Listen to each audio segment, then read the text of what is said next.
Hello, everyone. Welcome to the Week 9 show of the 8th Street Connection.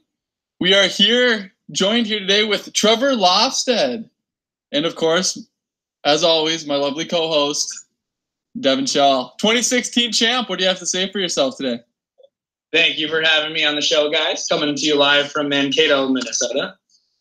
It's always great to have a fellow champion on the show. Shell, I don't know about you, but I love having a fellow champion on the show. That's great, man.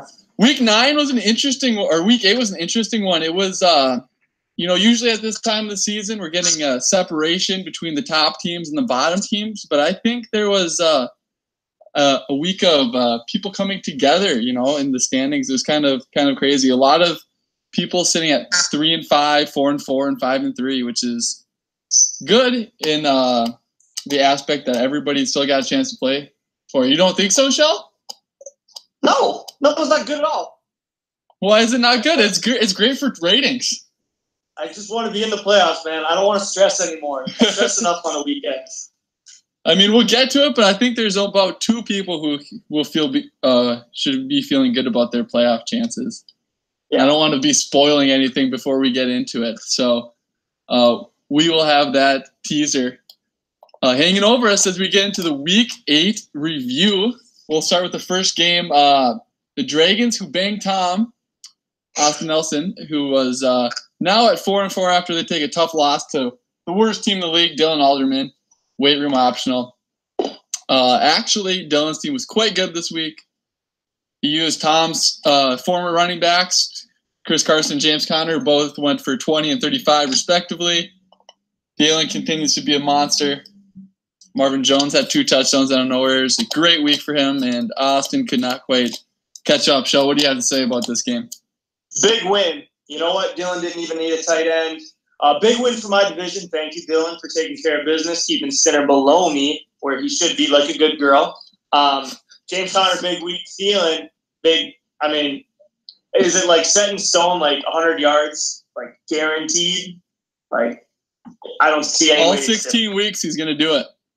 He might. I think Chris Carson, too. Just a gross fucking – why even take a running back in the first round if Chris Carson's just going to feast? But Dylan's loving it. Yeah. Thank you, Dylan. That's all I got to say. Traps, you got anything to say on this game or on to the next? Yeah, the Dragons banged Tom. Like, they're going to be fine. Who cares? Give Dylan a little pride. Yeah. This was definitely a trap game. He was still on a hangover after beating Tom the previous week. That's all right. Lose one to Dylan. Carver's going to get him back. He offered his best player to every single league member. All right. On to the next one. We have Trevor's, part of like an ACL tear, gets a fairly easy win against Casey. Bruggeman team victory lap. Casey falls to 3-5. Trevor moves himself to 6-2. Despite the tough beginning this offseason, only 7 points from Drew Brees on Sunday night against the Vikes. Doesn't matter. Still had big performances out a lot of people. Casey, surprisingly, didn't quite have – I mean, he could have not started Carlos Hyde. So, yeah, he probably could have put somebody in there. Deshaun Jackson's always tough to play, but – he had the points on his bench, which I guess isn't too surprising. Another mishap by him. Traps, what do you have to say about the game last week? Cakewalk. On to the next. Shell, anything to add? Again, just another guy helping me keep my division opponents underneath me like I like them. You like being on top? Is that what I heard, Shell? I love being in control. So that's what I like. All right. The next one, we had 2 teams escaping at 3-5 after week 8. The Meat Beaters, who are 3-5 now after getting a big win over Chuck's Dream, who the 3-win ride comes to an end. Couldn't last forever. We must have some breaking off on Casey's part, or he must have left Chuck's sister on red or something going on there as the magic comes to a halt. DeAndre Hopkins' massive game on Thursday night was not enough to propel this Alex Collins and Doug Martin led team to victory. What do you got to say, Shaw? Well, he just needed more out of his kicker, but he's relying on the Cowboys offense for that, which kind of blows. No, Dan Bailey's the Vikings now, dude. Oh, shit. So then he plays for an even shittier team. I was waiting for that. No, I actually screwed up completely. Yeah, no, Chuck Stream, the luck ran out, man. Well, is this the first or second time he sat Fitz, and it would have been enough to put him over the edge if you would have played him instead of Sterling Shepard? It's the curse, man. You need to play Fitz. Rosen feeds Fitz. Zeeves finally gets another good week. Kamara's back on track. Gets a weird touchdown out of Swindle Smallcock, his guy. So I think Zeeves is a solid team. He might get in on the playoffs with an average team just because he had such a great start on points. So that is something to look for as we get closer to the playoffs. But next game, we have the best team in the league, Isaac Anderson's CJs, putting up 156 with a -1 spot from the defense. Just an absolute tear this team is on currently, with no end in sight for this train that is the CJs. And poor Sorum just couldn't do anything about it with his average-ass team putting up 80 points.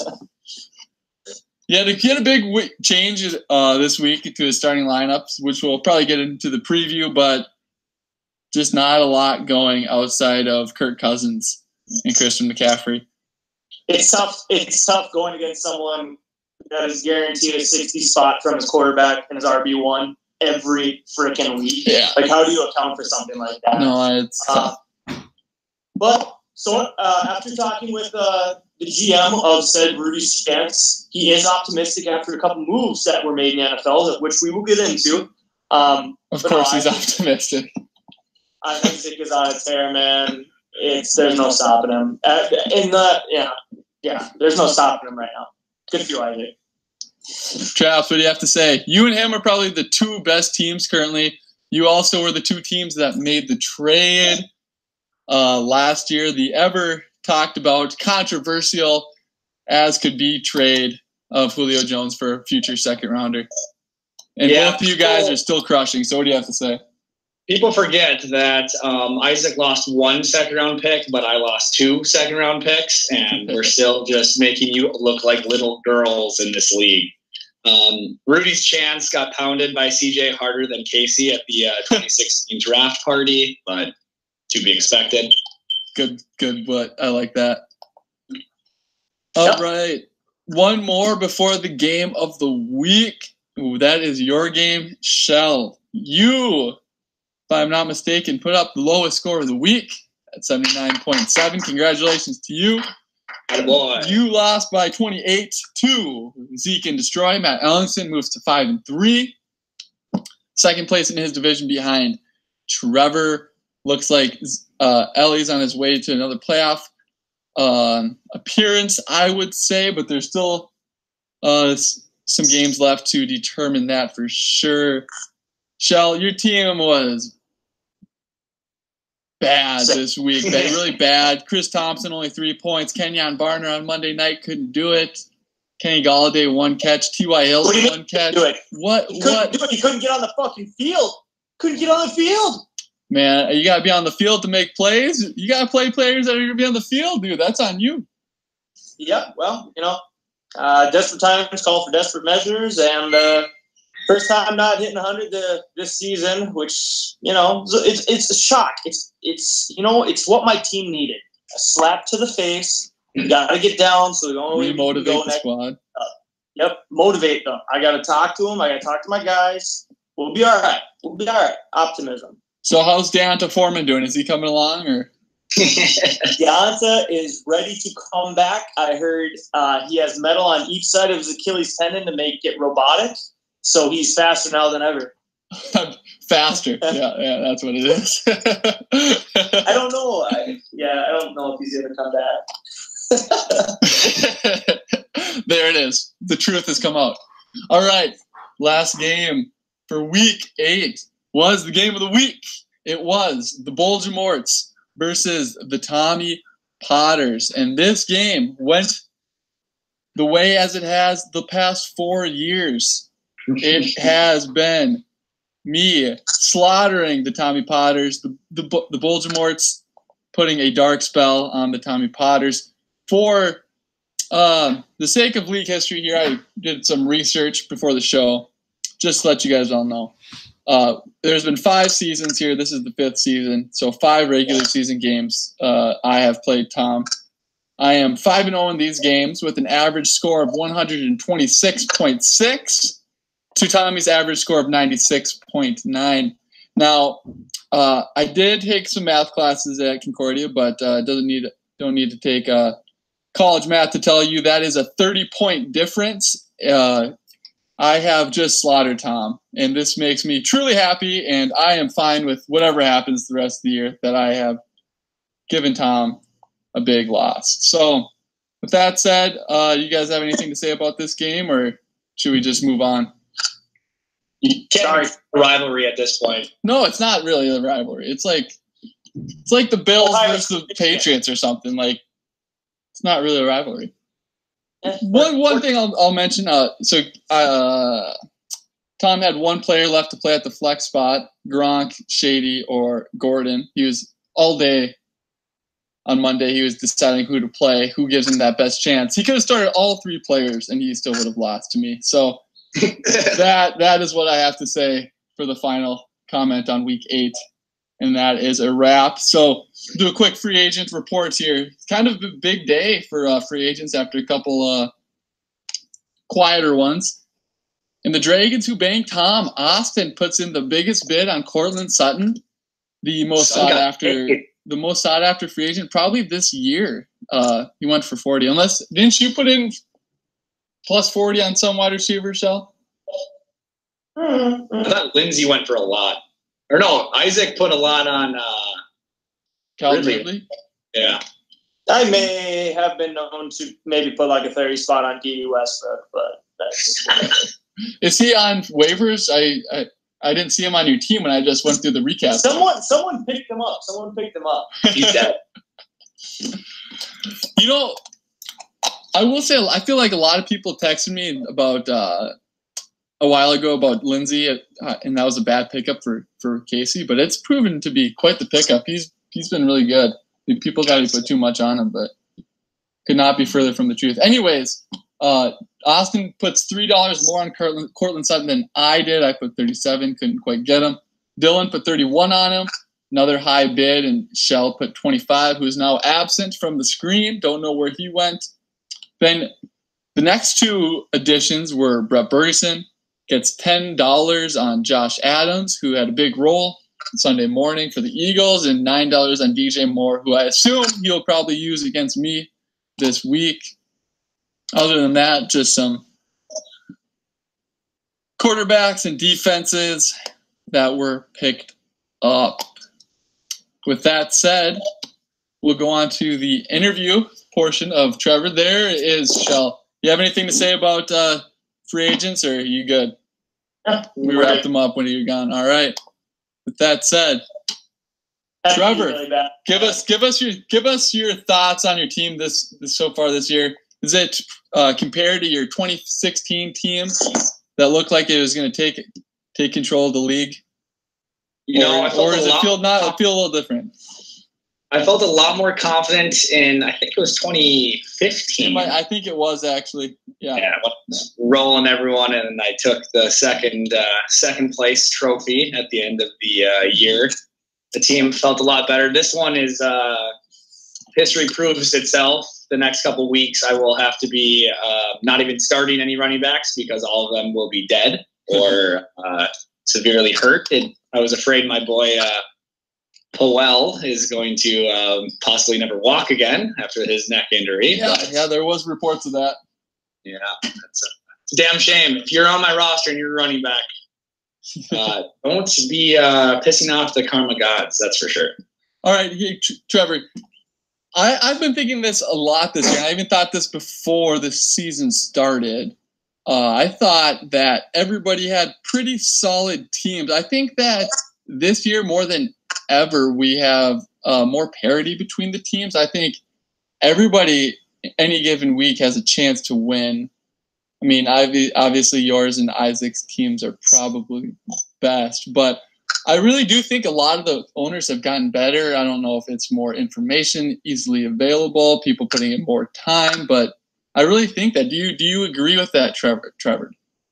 Yeah, I would agree. The fact that Isaac Anderson is at the top of the league goes to show that the league owners have improved drastically. And it's always nice to see Brett Bergeson not on the bottom. Like, what? Yeah, I mean, he's close. He didn't move far from the bottom, but he isn't on the bottom, which is, good for him. Good for him. Thank God for Dylan. Shell, do you have any questions for our 2016 champ? What's it like just to be who you are, man? Just know year after year, guys are gonna be right there. What is it like? I just want to really put on that "Make the League Great Again" hat. I feel like we really made a movement. We really got the people going once we decided to pull the trigger and use the 2016 winnings on a solid "Make the League Great Again" hat. Is that a plug for the upcoming midterm elections to go out and vote for making America great again? Or making this league great again? We're going to keep politics out of the show. What are we trying to do here? I really just am waiting for that year that Shell and I can be a 1-2 punch. The true VP and president will reign again, and Vegas will not know what to do. I personally would love that. One last question for you, Trevor. Yes, sir. It's been 5 years of this league, and you have had the best draft at least 3 out of 5 years. A lot of people have been saying you have the best drafts. You're in season management is average at best, but your draft overcome whatever downfalls you may have elsewhere. What do you do for your drafts to prepare? What is it? Is it luck? Is it skill? Is it just a inherent knowledge of the draft, of the game? What sets you apart in drafting?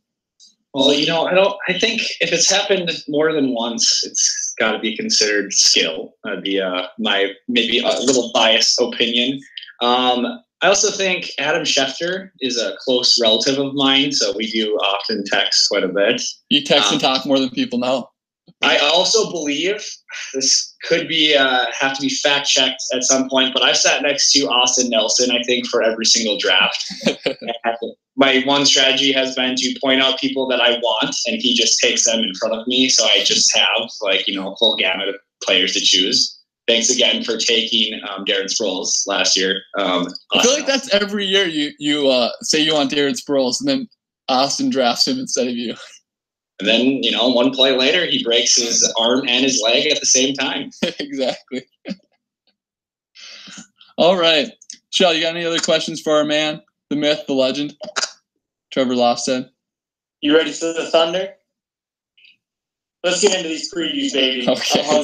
That sounds good. So, week 9 is upon us. It means we have 4 weeks left in the fantasy season until 1, 2, 3, 4, 5. Count that. 5 weeks left until playoffs. So, we'll start with my game first. I am taking on Brett Bergeson and Chuck's Dream. Both of us sit at 3 and 5. My team is missing Joe Mixon, which is tough because he's my best player. So if any of you guys out there want Joe Mixon and want to trade for him on his bye, let me know. I will trade him so I can get a win this week. I really don't like Brett's team a whole lot, but his running backs keep producing, and I'm afraid they will one more week. I'm not feeling confident about this week. What do you have to say, Shell? Yeah. Yeah.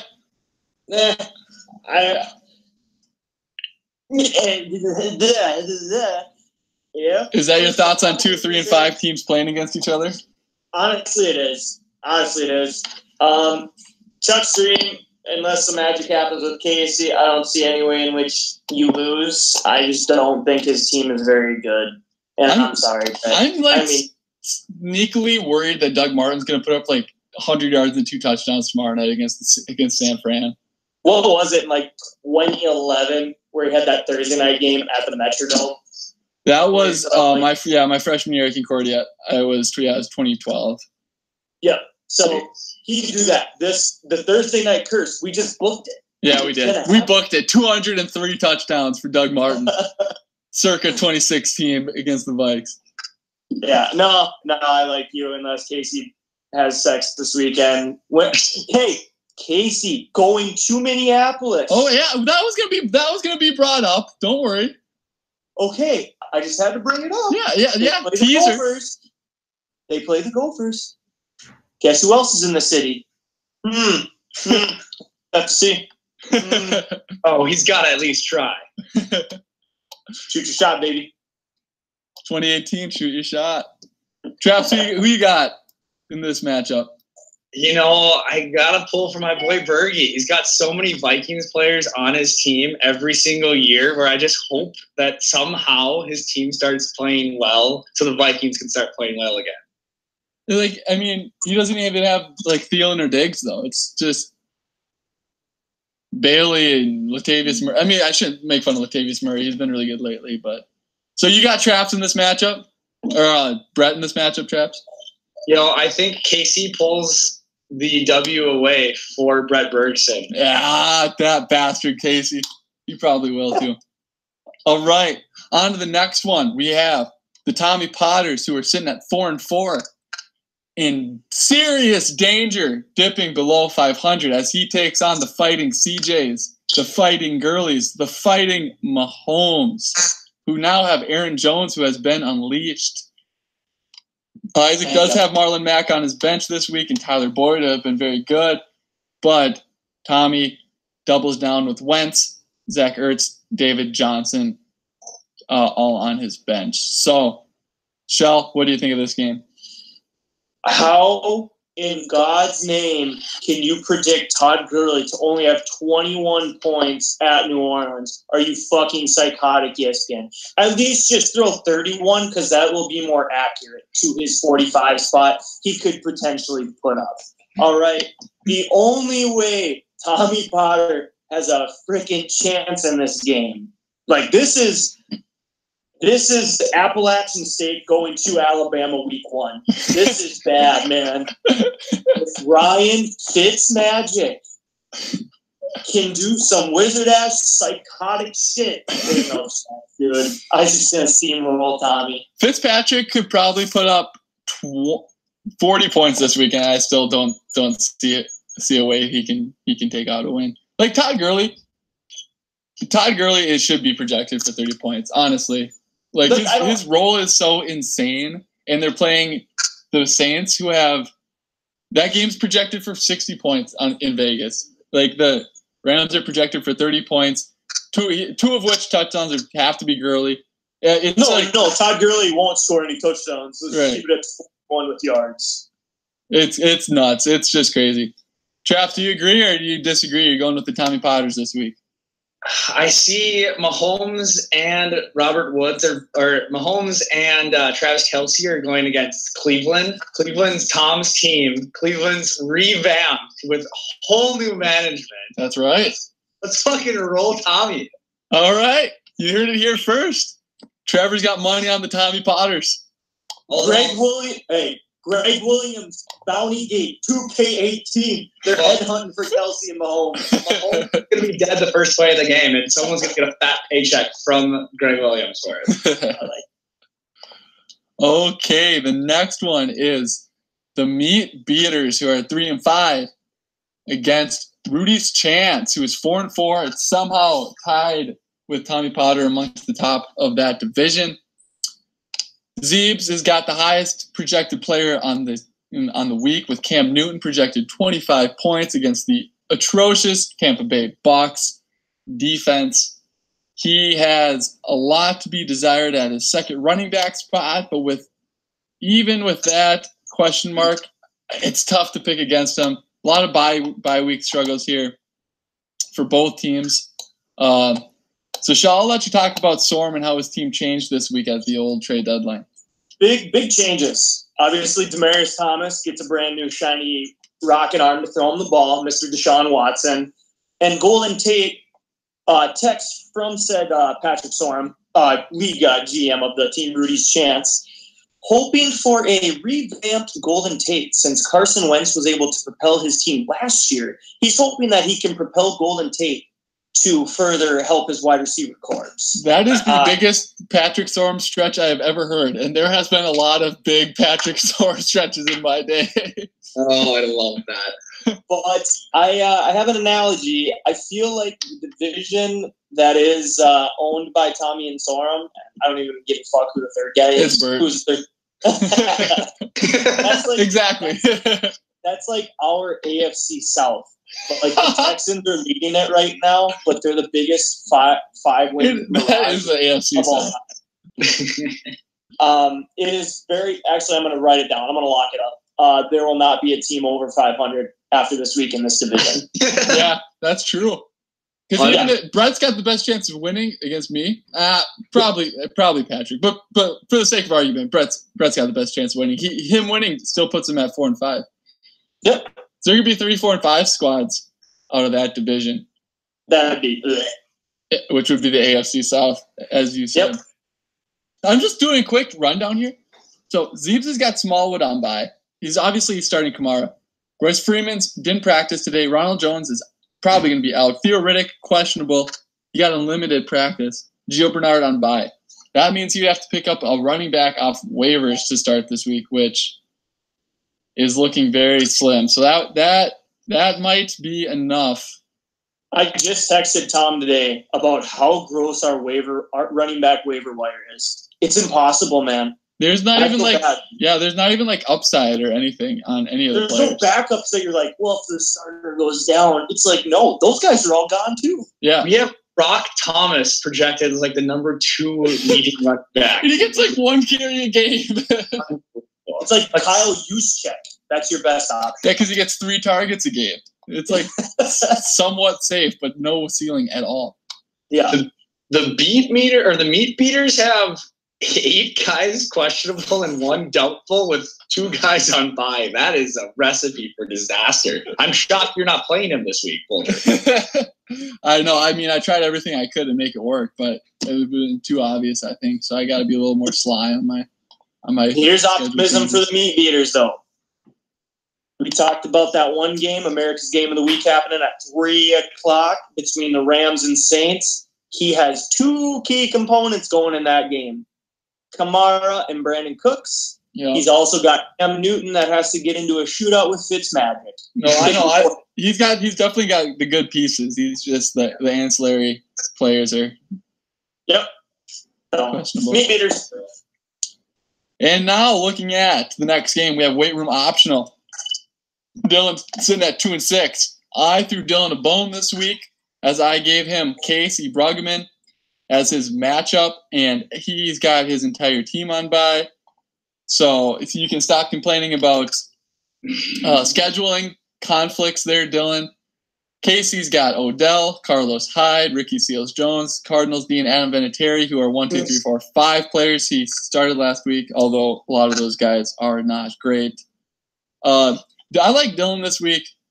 Chris Carson, James Conner, and Adam Thielen is such a sick trio. We lost Trevor there, but where'd he go? That's all right. He'll come back on. Hopefully. He'll come back. Hey, so question: if I bitch enough in Slack, can I get an easier schedule? Yep. That's how it goes. So. Oh well, congrats, Dylan, on the W again. Good luck, Case. Helping my division though. Go Dylan. Does Casey even have enough players to roster a team? Oh, there he is. Trevor's back. Oh shit. He does indeed. He gets Julio back this week, and no, he doesn't really. Question: does he start Sanders this week? Please. Only because Odell's on bye. Yes, only because Odell's on bye. Here's the thing. I don't know if he's going to be able to set his lineup in time. He's going to be in Minneapolis playing the Gophers. He's probably got practice the whole rest of the week. I don't know. He's got a lot of sex. He's got a lot of sex to be had, so I can lose. Hey, real quick, though. What are we putting the spread on the Gopher Bulldog game? I need numbers right now. All right, so I did a little scouting for the Bulldogs to watch the Gophers play their inter-squad scrimmage. I don't know the Bulldogs roster at all, but I'm going the Bulldogs plus 35.5. I'll take it. Go Bulldogs. Odds. Next week, we'll be filing a report on Casey's first and not last time coaching at the barn. So, all right. Second to last game of the week, we have the two spuds. We have Matt Ellingson, 5-3, Zeke and Destroy, going against the Dragons, who banged Tom. Austin Nelson's at 4-4. Austin has Saquon Barkley on bye, which is a tough one for Austin. That's been his go-to guy. And Zeke and Destroy only has Alshon Jeffrey. Shell, what do you think of this matchup? Well, the thing you forgot, though, he doesn't have Saquon, but he has 2007 Adrian Peterson, so pick poison. This is true. That dude is crazy. Beats the fuck out of his kids, but he can sure still run the damn ball. Keenan Allen is been that up and down. Mike Evans getting his knee checked, not looking good. That tackle did not look good against the Bengals on Sunday. I'm going to flip back and forth between teams. Zeke has Cooper Kupp. Again, he might have 40 points. I'm just going to say everyone in that game is going to have 40 points. It's a safe prediction. Yeah, I mean, it's safe. I'm probably going to hit on a couple. Right, exactly. It's going to come down to Monday night, Zeke being fed. I'm going to take Zeke and Destroy because, A, Stin's in my division, and B, I think Matt's a better team. Trev, what do you got? I would just like to throw out there the reason why Shell loses all of his parlays is because he just said that he's going to hit on a couple of those teams, those players to get. Shell thinks that if you hit on 75% of the parlays, you win. we'll let him know one day why he keeps losing his money. I'm going to go ahead and root really hard for the Dragons who banged Tom just because Zeke and Destroy has a solid team and he's in my division and I don't want him to beat me, clearly. Right. I think that's fair argument there. I will say that I think Zeke and Destroy will go into Monday night needing Zeke to score about 20 points and he will blow past that in the first half or something against Tennessee. That's kind of my prediction for this game.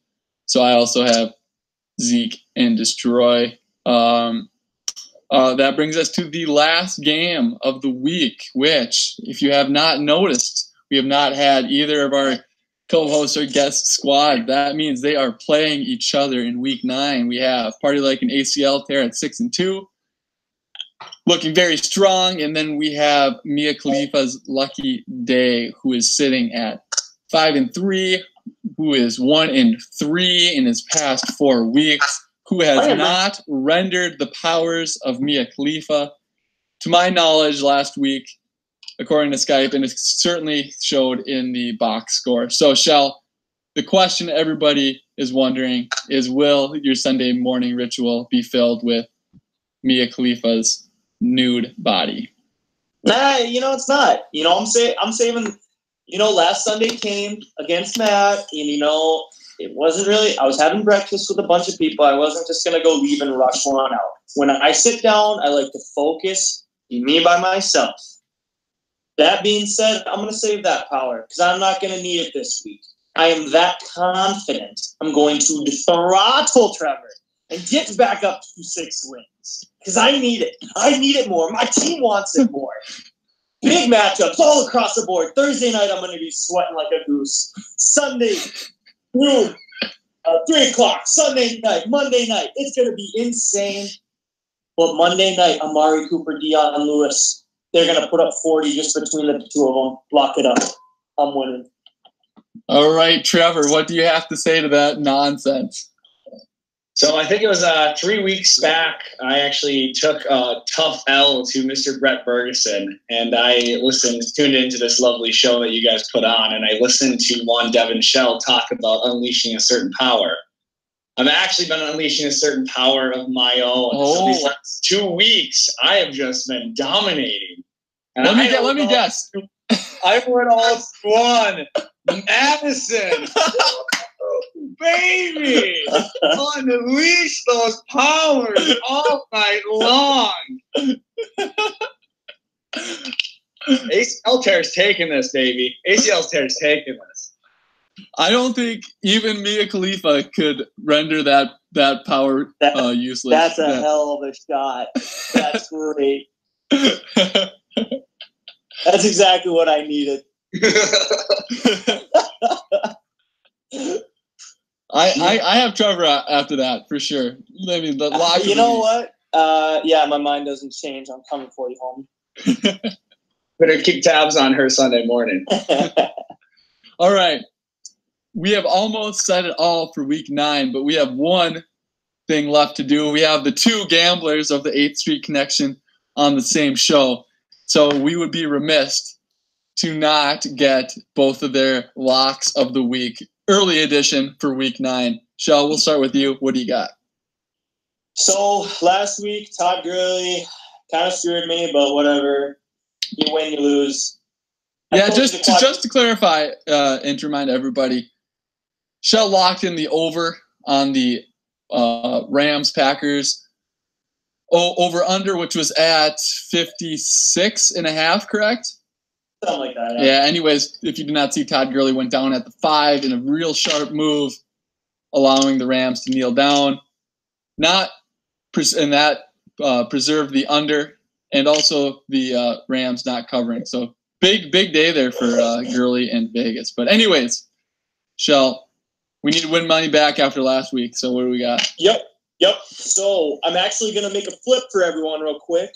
We're not going to worry about Sunday because I'm going to double your net worth on Saturday night. There's a team right now that is just steamrolling people in college football. Some of you may have heard they're called Alabama. They have to go to a place that I wouldn't even send my worst enemy, and that is to LSU on a Saturday night with a bunch of drunk fucking frat boys and drunk fucking sorority chicks and Ed Orgeron leading the Tigers. They are 14.5-point underdogs at their own home in an SEC game. It's going to be electric. There's no way Alabama steamrolls LSU. Lock it up, LSU plus 14.5. All right. You know, I really don't like going against Bama at any time for your lock of the week, but what do we got there, Trev? What we got? There's a bunch of people booing him for that. Oh, exactly. All right, Trevor. Your lock of the week last week hit. So let's hear it. What do you have this week? I'm on a heater, so don't take a mortgage out on this one because this train's bound to derail at some point. But I like the Chargers plus 1.5 going against the Seattle Supersonics of the Seahawks. Okay. Any reasons why? What do you have? Give us quick 1 minute reason. Seahawks suck. I feel like the Chargers are stacked. They never get credit for it. Melvin Gordon, as much as I don't want him to go off on me this week, is going to run all over the Seahawks. So this is a predict. There you go. You're hedging for the fantasy game this week against Shaw. All right. That's it for the week 9 show. Thanks, everybody, for tuning in, and good luck this week.